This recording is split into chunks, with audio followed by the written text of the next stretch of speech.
السلام علیکم ورحمۃ اللہ وبرکاتہ۔ نحمده ونصلی علی رسولہ الکریم، اما بعد فاعوذ باللہ من الشیطان الرجیم، بسم اللہ الرحمن الرحیم، رب اشرح لی صدری ویسر لی امری واحلل عقدۃ من لسانی یفقہوا قولی۔ فصل 69 عبادات اور معاملات میں شرک۔ اب پچھلا چیپٹر تو پڑھ کے آپ نے سوچا گا کہ الحمدللہ ہم اس طرح کے ہر چیز سے اور ہر شرک سے پاک ہیں، لیکن اپنی عبادات اور معاملات کو دیکھیے کہ کہیں وہاں تو شرک نہیں آ گیا۔ مذکورہ بالا شرک کے مقابلے میں شرک فی العبادت اور شرک فی المعاملہ کمتر درجے کا شرک ہے، یعنی یہ شرک ابھی جس کا ذکر ہوا وہ شرک اکبر ہے، بڑا شرک ہے۔ اس کے مقابلے میں عبادت اور معاملات میں شرک کمتر درجے کا ہے۔ پہلی قسم کے شرک کے مقابلے میں اس کی عقوبت اور سزا کم ہے۔ اس کی عقوبت کس کی؟ شرک فی العبادت اور شرک فی المعاملہ کی سزا کم ہے، کیونکہ اس قسم کا شرک اس آدمی سے بھی سرزد ہو جاتا ہے جو اللہ کے سوا کسی کو معبود اور الہ نہیں مانتا۔ یہ ہے خطرے کی بات، اس میں ہم سب کے بھی ڈرنے کی بات ہے۔ ایک بندہ جو یہ اعتقاد رکھتا ہے کہ ذات خداوندی کے سوا دوسرا کوئی نفع اور نقصان نہیں پہنچا سکتا، اس کی ذات کے سوا کوئی معبود نہیں، اس کی ذات کے سوا کوئی رب اور پروردگار نہیں، لیکن بسا اوقات اس میں یہ بات پائی جاتی ہے کہ اس کا معاملہ، اس کا عمل، اس کی عبادت اور عبودیت اخلاص لوجہ اللہ سے خالی ہوتی ہے، مخلص نہیں ہوتا، خالص نہیں ہوتا، اس کی نیت خالص نہیں ہوتی۔ کبھی وہ صرف حفظ نفس کی خاطر عمل کرتا ہے، کبھی وہ صرف حفظ نفس کی خاطر عمل کرتا ہے، یعنی ذاتی مفاد پر مبنی عمل کرتا ہے، اپنے آپ کو بچانے کے لیے، اپنے آپ کو ڈیفینڈ کرنے کے لیے۔ اس کو حظ بھی پڑھا جا سکتا ہے۔ حظ کا مطلب ہوتا ہے لطف، یعنی صرف ذات کی انجوائمنٹ کے لیے کوئی اچھا کام کر رہا ہوتا ہے۔ مثلا کئی لوگ چیریٹی کا کام کرتے ہیں یا انسانوں کی خدمت کرتے ہیں، کس لیے؟ کیونکہ انہیں اس میں خود مزہ آتا ہے۔ تو جس کام کو وہ انجوائے کرتے ہیں، جس کام میں مزہ آتا ہے، بس وہ صرف وہ کام کرنا چاہتے ہیں۔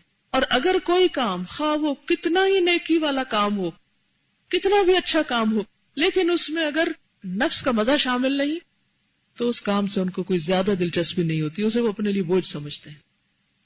اب آپ دیکھیے کہ مثلا نماز کا وقت ہو گیا ہے، اللہ اکبر کی پکار آ گئی اور اذان آپ پہ بڑی بھاری ہے، یہ نماز بڑی بھاری ہے، خصوصاً صبح کی۔ کس قدر تم پہ گراں صبح کی بیداری ہے، ہم سے کب پیار ہے، ہاں نیند تمہیں پیاری ہے۔ اب اس وقت کی نماز بھاری ہے کیونکہ نفس ساتھ نہیں دے رہا۔ ہاں مثلا عصر کی نماز یا ظہر کی یا کسی اور وقت کی، جب کہ وہ نفس کو زیادہ مشقت اس میں نہ ہو تو وہ اس کو پڑھ لیتے ہیں۔ کچھ لوگوں کو آپ نے دیکھا ہوگا کہ وہ 3 نمازیں مثلا بڑی ریگولرلی پڑھتے ہیں، یہ 2 نمازیں چھوڑ دیتے ہیں کیونکہ وہ ان کے نفس پہ بھاری۔ تو گویا انہوں نے جو چیز ان کے نفس پہ بھاری ہے اس کو انہوں نے الگ کر دیا، اور جو ان کی روٹین کو سوٹ کرتا ہے یا ان کو فٹ آتا ہے یا جہاں ان کے اپنے کسی نیند آرام میں کوئی خلل نہیں آتا، وہاں وہ بڑے خلوص سے اور بڑے اچھے طریقے سے وہ کام کر لیتے ہیں۔ اسی طرح دیگر کام، چلیے ٹھیک ہے، کچھ کاموں پہ تو آپ کی چوائس ہوتی ہے، آپ کو ایک کھانا اچھا نہیں لگتا، آپ اسے چھوڑ کے دوسرا پکاتے ہیں۔ اب اس میں کیوں یہ پکا رہے ہیں، اس طریقے پہ کیوں پکا رہے ہیں؟ کیونکہ آپ کو یہ ٹیسٹی لگتا ہے، ٹھیک ہے، نو پرابلم، کیونکہ کھانا پکانا ایز سچ عبادات میں سے شامل نہیں ہے۔ ہاں اس کا اجر و ثواب ضرور ہے، نیک نیتی سے کام کرتے ہیں تو وہ بھی عبادت بن جاتا ہے، لیکن ایز سچ عبادت نہیں ہے اٹ سیلف، جیسے نماز عبادت ہے یا اور کچھ کام۔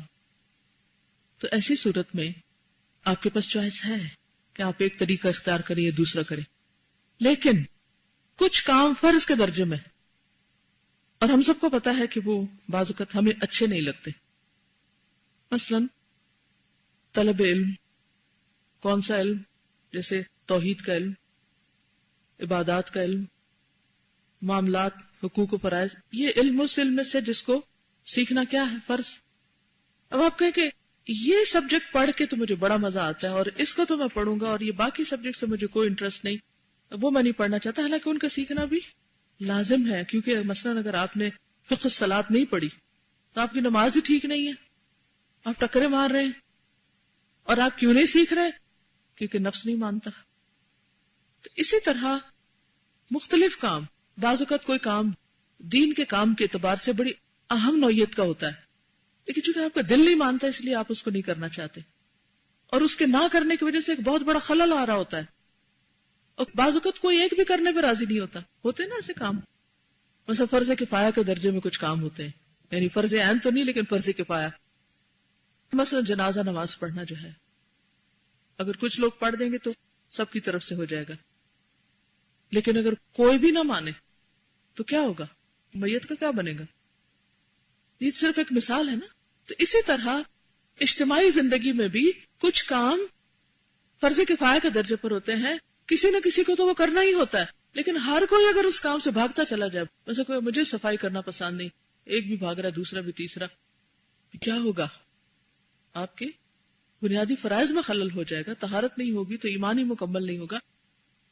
اسی طرح کچھ اور چیزیں بھی ہو جاتی ہیں. کچھ چیزوں کو تو نام لے کے بتا دیا گیا کہ یہ فرض ہیں، کچھ چیزیں جو ہیں وہ مختلف سچویشنز میں فرض سنت نفل کا درجہ رکھتی، جیسے ترجیحات ہوتی ہیں زندگی میں، تو اس میں بھی انسان کو سوچنے اور غور و فکر کرنے کی ضرورت ہوتی. تو جہاں کہیں کوئی کام صرف نفس کی لذت ہی کے لیے کر رہے ہوں اور اس میں بڑا مقصد فوت ہو رہا ہو، تو وہ بھی پھر آپ کا کام اللہ کے لیے خالص نہ ہوا. کبھی دنیا طلبی کی غرض سے بظاہر دین کا کام کر رہے ہیں، لیکن پیچھے کیا ہے؟ دنیاوی مفاد. الہدا جا رہے ہیں، کیوں جا رہے ہیں؟ ہاں اس لیے جا رہے ہیں کہ دین کی خدمت جو کرنی ہے. اچھا، پھر اگر آپ دین کی خدمت کرنے کے لیے آئے تو آپ کا ایک منٹ بھی ضائع نہیں ہونا چاہیے. اگر آپ کو اپنی ڈیوٹی نہیں پتا، آپ کو فوراً پتا کرنی چاہیے. اگر آپ کے وقت میں کچھ وقت فارغ ہوتا ہے تو آپ کو فوراً پوچھنا چاہیے کہ مجھے اور کیا کرنا چاہیے، کہ میرے پاس فارغ وقت ہے، میں سمجھتی ہوں کہ میں اپنی جاب کا حق ادا نہیں کر رہی، مجھے کچھ اور بھی کرنا ہے. لیکن ہم کیوں نہیں پوچھتے، کیوں نہیں کسی کو بتاتے؟ ایسے ایک اور ذمہ داری آ جائے گی، تھوڑا آرام کر لیں. اچھا ہے کسی کو نہیں پتا میں کیا کر رہی ہوں، تنخواہ تو مل جاتی ہے نا مہینے کے آخر میں. تو مقصد کیا ہے پھر؟ دین کی خدمت، اللہ کا کام کرنا نہیں، تنخواہ لینا. اور اوپر سے لبادہ کیا اوڑا ہوا ہے؟ دین کی خدمت کا. اس کا یہ مطلب نہیں کہ کام کر کے کوئی اجرت لینا منع ہے، کیونکہ دنیا میں انسان کو زندہ بھی رہنا ہے، اس کی ضروریات بھی ہیں، وہ سب چیزیں اپنی جگہ ہیں. لیکن اس وقت بات یہ ہو رہی ہے کہ پہلے بات تو یہ ہے کہ ہمیں بھی کوئی کام مل جائے. مل گیا کوئی کام، پھر حقیقت میں کام ہے کوئی نہیں لیکن حاضری لگ رہی. کتنے اسکول آج پاکستان میں ایسے ہیں کہ جو صرف کاغذ پر اسکول ہیں، ان میں نہ کوئی ٹیچر جاتا ہے، نہ وہاں کوئی پڑھائی ہوتی ہے، اور سب لوگ گھر بیٹھ کر باقاعدہ مہینے کی تنخواہیں لے رہے ہوتے ہیں. روز ایسے واقعات آپ سنتے ہیں. لوگ ڈیوٹی پر نہیں جاتے لیکن پوری تنخواہ لیتے ہیں، لیٹ جاتے ہیں، جھوٹ ٹائم لکھتے ہیں غلط، چھٹی کر لیتے ہیں، پریزنٹ لگوا دیتے ہیں تاکہ تنخواہ نہ کٹے. کسی اور کو کہہ دیتے ہیں میری اٹینڈنس بھی تم لگا دینا. اب کون ہر روز اٹھ کے 100 لوگوں کا ریکارڈ چیک کرے گا کہ اٹینڈنس لگی ہوئی ہے نہیں ہے، جھوٹی لگا دی گئی ہے؟ کیا واقعی یہ دین کی خدمت ہے؟ یہ اللہ کی خاطر کام ہو رہا ہے؟ کس کو دھوکہ دے رہے ہیں؟ اللہ کو، ایمان والوں کو، خود کو. اور ہم سمجھتے ہیں بڑے سمارٹ ہیں کہ کام سے بھی بچے ہوئے ہیں اور لبادہ بھی اوڑا ہوا ہے، لوگوں کی نظر میں بڑے نیک بھی نظر آتے ہیں، اور گھر والوں پہ بھی بڑا روب جمایا ہوا ہے کہ ہم تو بڑی دین کی خدمت کے لیے گھر سے جا رہے ہیں. کرتوت یہ ہے، کام سے سنجیدگی ہے ہی نہیں، سیدھا کیا، الٹا کیا، غلط کیا، کیا نہ کیا، مرضی آئی کیا، مرضی آیا، جب دل چاہا چھوڑ دیا. دل میں کوئی اہمیت نہیں اس کام کی، بظاہر بہت ڈھونگ رچا رکھا ہے. تو اب یہ سب کیا ہے؟ اصل میں دنیا طلبی ہے، دین وین کچھ نہیں، وہ صرف نام کا ہے. کبھی لوگوں میں رفعت اور شرف اور جاہ و عزت پیدا کرنے کی غرض سے کہ لوگ مجھے بڑا اچھا سمجھے. اس لیے کچھ لوگ اس بات پہ بڑا روتے رہتے ہیں کہ ان کو لوگ ریکگنائز نہیں کرتے، لوگ ان کی محنت اور کوشش کو ایکنالج نہیں کرتے. بھئی اس کی کیا ضرورت ہے، کریں یا نہ کریں، لوگوں نے آپ کو کیا دینا ہے، اور اگر دے بھی دے تو وہ کیا ہے، کتنی دیر چلے گا، کیا کافی ہوگا. دوسرے لفظوں میں کہنا چاہیے عزت کے بھوکے. یبتغون عندہم العزہ، لوگوں کے پاس عزت چاہتے ہیں، اور صرف وہ کام کرنا چاہتے ہیں جس سے ان کا نام بلند ہو یا عزت ہو، اور اگر اس سے ہٹ کے کوئی اور کام ملے تو اس پہ ان کو کوئی دلچسپی نہیں ہوتی. اس لیے اس کے عمل میں اللہ کا حصہ ہوتا ہے، نفس کا، شیطان اور دوسری مخلوق کا بھی. ہم سب اپنے آپ کو اس میں پرکھیں. آپ نے دیکھا ہوگا کہ عام طور پر جب گراف بنتے ہیں تو اس میں بعض اوقات مختلف چیزوں کی پرسنٹیج نکالنے کے لیے لائن لگائی جاتی ہے. تو اپنے آپ کو بھی جیسے گول دائرہ بنائیں کسی بھی عمل کے لیے، گول دائرہ، اور اس کے درمیان میں ایک نقطہ، پھر ایک لکیر کھینچے اور پھر دوسری کھینچے، اور پھر آپ پرسنٹیج اپنی نکالیں کہ کسی بھی کام میں اللہ کا حصہ کتنا ہے، نفس کا کتنا ہے، عزت کی خواہش، لوگوں سے تعریف اور محبت کی خواہش، یہ سب چیزیں کتنی ہیں اس کام کے پیچھے، کہ یہ کر کے مجھے کیا کیا ملے. کچھ لوگوں کا رونا تھمتا ہی نہیں کہ لوگ ہم سے محبت نہیں کرتے، اور محبت اور چاہت ان کی زندگی میں نہیں. میں کبھی سوچتی ہوں، مجھے بڑی حیرانی ہوتی ہے کہ محبت کی بھوک کیوں ہے. چلیے اگر آپ کو کوئی لکھ دے کہ ساری دنیا آپ سے محبت کرتی ہے، کیا ملے گا آپ کو؟ مثلاً آپ کسی ایک پرٹیکولر شخص کے بارے میں چاہتے ہیں وہ آپ سے ضرور محبت کرے، ماں باپ ہی صحیح، شوہر ہی صحیح، بہن بھائی صحیح، بچے ہی صحیح، کوئی انسان صحیح. تھوڑی دیر کے لیے سوچے، اچھا وہ محبت کرنے لگ گیا آپ سے، کیا مل گیا آپ کو؟ تھوڑی سی وقتی نفس کی لذت جس سے آپ محروم تھے. اس سے آگے کیا ہوا؟ وہ اپنا وقت بھی اور آپ کا بھی ضائع کر رہا ہے محبت کے نام پہ. جس وقت کو اللہ کی عبادت اور اطاعت میں لگنا چاہیے تھا اور کسی فائدہ مند چیز میں، وہ کس میں لگ رہا ہے؟ ایک دوسرے کی پوجا میں. اور نفس بڑے موٹے ہو رہے ہیں، خوش ہو رہے ہیں کہ ہمیں اتنے محبت کرنے والے اور اتنے لائک کرنے والے اور اتنے چاہنے والے ہیں. کس قدر نفس کا دھوکہ ہے. کبھی تھوڑی دیر کے لیے سوچیں کہ اچھا امیجن کر لیں تھوڑی دیر کہ ہاں میں چاہتی ہوں فلاں مجھ سے محبت کرے. اچھا امیجن کریں وہ کرنے لگ گیا، سو واٹ، پھر کیا ہوا؟ اچھا یہ ہوگا، اچھا پھر کیا ہوگا؟ پھر کیا ہوگا؟ کل میرے ساتھ قبر میں جائے گا، وہ میری جدائی میں روئے گا اپنی ذات کے لیے، آؤٹ آف سیلفشنس. وہ میرے ساتھ نہیں اترے گا قبر میں، مجھے کوئی فائدہ نہیں اس کی محبت کا اگر وہ میری مصیبت میں میرے کام نہیں آ رہا. اور ہے آج تک کوئی جو کسی کے ساتھ اترا ہو؟ یہیں سے راستے الگ. ایک گاڑی اتار رہی ہے اس کو زمین میں اور دوسری لے کے جا رہی ہے اس کو گھر.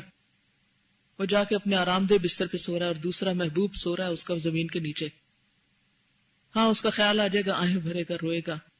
کس لیے؟ کہ تمہیں تمہاری تعریفیں کر کر کے تمہیں موٹا کرنے والا چلا گیا. پھر اسی طرح آپ دیکھیے کہ کوئی بھی شخص جب دنیا میں آپ سے الگ ہو گیا، کیا جب آپ قیامت کے دن اٹھیں گے ساتھ ہوگا؟ پل صراط پہ ساتھ ہوگا؟ اللہ سے جب ملاقات ہوگی تو ساتھ ہوگا آپ کے؟ کھڑا ہوگا کہ اللہ میں اس سے بڑی محبت کرتا تھا، آپ نے اس کو کچھ نہیں کہنا. کبھی انسان انجام پہ تو غور کرے، نتیجہ تو دیکھے کیا نکلے گا اس سے. لیکن صرف یہ ایک خیال ہوتا ہے. اور یہ یاد رکھیے دل صرف اللہ کے ہاتھ میں ہے. آپ دن رات بھی روتے رہے نا، کوئی نہیں آپ سے محبت کر سکتا جب تک اللہ اس کے دل میں نہ ڈالے. اور اگر اللہ کسی کے دل میں ڈال دے تو اس پر بھی اللہ ہی کا شکر ادا کرے کہ اللہ نے اس کے دل کو مسخر کیا. اور اگر نہیں کسی کا دل ہمارے لیے مسخر، نہیں کوئی چاہتا ہم کو، تو نہ صحیح، کیا ہم اسی میں رو رو کے مر جائیں اور اپنی ساری صلاحیتیں گنوا دیں؟ کس قدر حماقت ہے. تو اگر ان سب چیزوں کو انسان اللہ کے ساتھ مربوط کر لے کہ یہ اللہ کا فیصلہ ہے کہ فلاں شخص مجھ سے محبت نہ کرے میری چاہت کے باوجود، میں نے اسے ایکسپٹ کر لیا. اور جس دن آپ نے ایکسپٹ کر لیا نا کہ اللہ اس کے دل میں میری محبت نہیں ڈالنا چاہتا، تو آپ کا دل ٹھنڈا ہو جائے گا، اللہ کی محبت سے بھر جائے گا. اور پھر کیا ہوگا؟ وہ محبت آپ کو ایسی ٹھنڈک اور ایسی خوشی اور ایسا اطمینان دے گی کہ ہر چیز کے اندر آپ کو اس کا اثر نظر آئے گا. اور جب تک آپ لوگوں کی محبت میں روتے رہیں گے، اور یہ یاد رکھیے کہ یہ دنیا کا دستور ہے کہ جس کے لیے آپ روئیں گے، جس کے پیچھے آپ جائیں گے، وہ آپ سے آگے ہی بھاگے گا. یہ دنیا کی خاصیت ہے. ہمارا رخ ہونا چاہیے تھا اللہ کی طرف، وہ ہو گیا مخلوق کی طرف. نتیجتاً لازماً یہ سب چیزیں آنی چاہیے تھی. محبت بھی رزق کی طرح تقسیم ہوتی ہے. اور پھر آپ دیکھیے آسان تحبوا شیئا، ہو سکتا ہے ایک چیز سے تم محبت کرتے ہو وہو شر لکم، اور تمہارے حق میں شر ہو، تمہاری چاہت ہو کہ وہ فلاں فلاں فلاں مجھ سے ضرور محبت کرے، اور سوچئے اگر تھوڑی دیر اللہ تعالیٰ یہ فیصلہ کر دے کہ فلاں آپ سے ضرور محبت کرے، اب نتیجہ کیا ہوگا؟ اب کیا آپ اسی کے غلام نہیں ہو کے رہ جائیں گے؟ کیا وہ محبت آپ کو اللہ کی محبت سے دور نہیں کرے گی؟ کیونکہ آپ کی چاہت پوری ہو گئی، جس کو آپ چاہتے تھے وہ آپ کو چاہنے لگ گیا، اب آپ کیا ہو گئے؟ اس کے غلام، وہ آپ کا غلام، اور خدا کی غلامی سے نکل گئے. اور اللہ آپ پر اپنا فضل کرنا چاہتا تھا کہ بندوں کی غلامی سے نکال کر اپنا بندہ بنانا چاہتا تھا، اور یہ چیز ہمارے نفس پہ بڑی بھاری تھی. محبت صرف وہ فائدہ مند ہے جو انسان کو اللہ کے قریب کرے. کوئی محبت جو انسان کو اللہ سے دور کرتی ہے وہ انسان کے حق میں یقیناً شر ہے، چاہے وہ کسی بھی چیز کی محبت ہو. اسی لیے فرمایا وَاعْلَمُوا أَنَّمَا أَمْوَالُكُمْ وَأَوْلَادُكُمْ فِتْنَةٌ.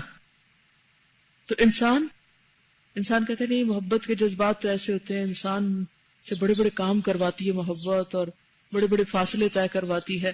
اگر انسانوں کی محبت اور چیزوں کی محبت اتنے بڑے فاصلے طے کرواتی ہے تو سوچئے پھر اللہ کی محبت کتنے بڑے فاصلے طے کروائے گی، کہاں پہنچائے گی آپ کو، کتنی بڑی عزت اور کتنا بڑا شرف آپ کو ملے گا. دنیا کی اکثر و بیشتر مخلوق کے اعمال کا یہی حال ہے، اور یہ اسی قسم کا شرک ہے جو صحیح ابن حبان کی روایت میں مذکور ہے کہ رسول اللہ صلی اللہ علیہ وسلم نے فرمایا الشرک فی ہذہ الامہ اخفی من دبیب النمل. شرک اس امت میں چیونٹی کی چال سے بھی زیادہ خفی موجود ہوگا. اپنی امت کے بارے میں فرمایا، یعنی اتنے چھپے راستوں سے داخل ہو جائے گا کہ انسان کو پتہ بھی نہیں چلے گا کہ وہ شرک کر رہا ہے. صحابہ نے عرض کیا یا رسول اللہ، اس سے ہمیں نجات کیوں کر مل سکتی، کیسے بچے اس سے؟ اب آپ دیکھیں کہ کیوٹی کو آپ چلتا دیکھتے ہیں ضرور، لیکن اس کے پاؤں آپ کو نیکڈ آئی سے دور سے نظر نہیں آتے. یہ پتہ چلتا ہے کوئی چیز جا رہی ہے، لیکن اگر آپ دیکھیں کہ اس کے فٹ سٹیپس کس طرح کیسے موو کر رہے ہیں، کیا ہو رہا ہے، وہ نہیں پتہ چلے گا. اسی طرح بعض اوقات وہ چیوٹی آپ کے اوپر چل رہی ہوتی، آپ کے جسم پہ چل رہی، اور آپ کو پتہ ہی نہیں کہ وہ چل رہی ہے. وہ اچانک کچھ موومنٹ سی نظر آتی ہے یا کچھ، پھر آپ نوٹس کرتے ہیں اچھا ایک مخلوق آپ کے اوپر چل رہی ہے اور آپ کو ہوش ہی نہیں. شرک اندر جا چکا ہے، پتہ ہی نہیں.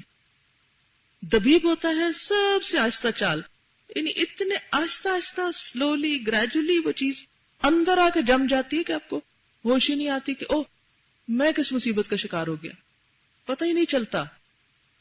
دبے پاؤں آہٹ کے بغیر شرک اندر داخل ہو چکا ہوتا دل میں. تو نبی صلی اللہ علیہ وسلم نے دعا سکھائی، قل اللہم انی اعوذ بک ان اشرک بک وانا اعلم واستغفرک لما لا اعلم. کہو اے اللہ میں تیری پناہ چاہتا ہوں کہ دانستہ یعنی جان بوجھ کر تیرے ساتھ میں شرک کروں، اور جو میں نہیں جانتا یعنی مجھے پتہ ہی نہیں کہ میں شرک کر رہا ہوں، یا اللہ اس سے بھی مجھے بچا، اس سے بھی بچا کر مجھے اپنی پناہ اور حفاظت میں لے لے، اور اس شرک سے تیری مغفرت چاہتا ہوں، تو مجھے معاف بھی کر دے. اور اس میں سب سے بڑی نمبر 1 چیز کیا ہے؟ ریا، دکھاوا اور سمع، یعنی لوگوں کو سنانے کے لیے نیکی کرنا، بتانے کے لیے، شہرت کے لیے. یہ کیا ہے؟ قطعاً اور کلیتاً شرک ہے. کتنے حریص ہوتے ہیں، بس کچھ کام کیا کوئی دیکھ لے صحیح، کسی کو پتہ چل جائے میں نے یہ کیا ہے. اور اگر کسی کو پتہ ہی نہیں چلا اور کسی نے تعریف ہی نہیں کی اور کسی نے امپورٹنس ہی نہیں دی اور کسی نے مانا ہی نہیں اس کو، میں نے نہیں کرنا آئندہ یہ کام. ضدی بچے کی طرح وہ ٹھوکر ماری کہ میں جتنی مرضی نیکی ہو میں نے نہیں کرنی، مجھے کیا ملا؟ کیونکہ آپ کی چاہت جو تھی وہ تو آپ کو ملی نہیں، لہذا آپ کیوں اچھا کام کریں. لیکن جب اللہ کے لیے انسان کرتا ہے اور اللہ کے تقوی اور اللہ کی محبت اور اللہ کی خاطر، تو انداز کچھ اور ہوتا ہے. ایک خاتون کا میں واقعہ پڑھ رہی تھی کہ ایک بہت بڑے تاجر نے اس کے ساتھ شادی کی. دونوں ایک دوسرے سے بہت محبت کرتے تھے، تو ایک دوسرے سے عہد و پیمان لیے دونوں نے. اور عام طور پر شوہر بیوی کا عہد و پیمان محبت کے اظہار کے طور پہ کیا ہوتا ہے؟ کہ بے وفائی نہیں کرو گے، دوسری شادی نہیں کرو گے. تو شوہر نے پکا وعدہ کیا کہ تمہارے بعد میرے لیے کچھ اور کوئی ہے ہی نہیں، میں اور شادی نہیں کروں گا. جو میرے خیال سارے مرد کہتے کم از کم ضرور ہیں.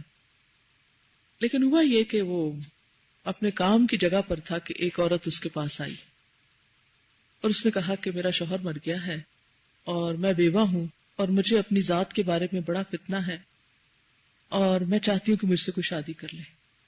تو میں نے سارا بازار دیکھا ہے اور تم مجھے سب سے زیادہ شریف اور بھلے مانس نظر آئے ہو، تم اس سے شادی کر لو. اس نے کہا نہیں نہیں، یہ نہیں ہو سکتا، میں اپنی بیوی سے وعدہ کر چکا ہوں، میں دوسری شادی نہیں کروں گا. پھر اس کے بعد پھر آ گئی. اس نے کہا نہیں، تم نے مجھ سے شادی کرنی ہو، اور دیکھو تو صحیح میں کتنی خوبصورت ہوں. بہرحال اس شخص نے شادی کر لی. عورت مرد کے لیے ایک فتنہ ہوتی، چھپ کے شادی کر لی اور اس کو کہیں دور پار ایک الگ جگہ پر رکھا. ادھر جو پہلی بیوی تھی اس نے کچھ سینس کر لیا، لیکن شوہر سے پوچھا نہیں، کیونکہ وہ جاننا نہیں چاہتی تھی یا سننا نہیں چاہتی تھی یا جو بھی وجہ تھی. اب ظاہر ہے کہ دوسری جگہ شادی تھی تو شوہر نے بیچ میں جو اس کے اوقات تھے گھر آنے کے یا کام کے، ان میں وہ کہیں غائب ہو جاتا تھا. اس کو اور شک پڑ گیا. تو ہوا یہ کہ اس نے اپنی میڈ سے کہا کہ تم آج سارا دن صاحب کے پیچھے جاؤ. کہاں جاتے ہیں؟ اور جہاں جہاں جائیں بس ان کے پیچھے اندر نہیں جانا، لیکن دور سے دیکھتی رہو اور پتہ کر کے آؤ.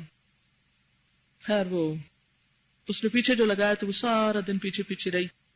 جب وہ شوہر اس کا اس عورت کے گھر گیا جہاں اس کو دوسری بیوی کو رکھا ہوا تھا، تو وہاں سے وہ واپس خبر لے کر آئی کہ وہ فلاں گھر میں گیا اور میں نے ہمسایوں سے پوچھا ہے تو انہوں نے کہا کہ یہ اس کا شوہر ہے جو آتا ہے. کنفرم ہو گیا کہ شادی ہو چکی.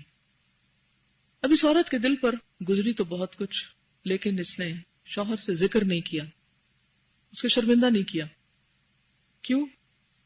کیونکہ اگر وہ کہتے بھی تو ریاکشن کیا ہوتا؟ یا وہ جھوٹ بولتا، جھوٹی قسمیں کھاتا.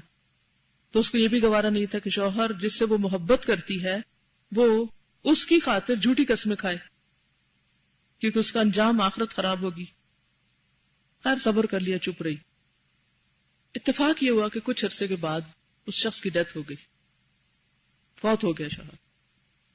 اب یہ پریشان ہوئی کہ جو کافی مالدار شخص تھا کہ میں اکیلی اس مال کی وارث نہیں ہوں، اس وراثت میں اس کا بھی حصہ ہے. اب مال بہت بڑا فتنہ ہوتا ہے، بہت شدید محبت ہوتی ہے، انسان 100 تعویلیں کر کے اس وراثت سے محروم کرے دوسروں کو.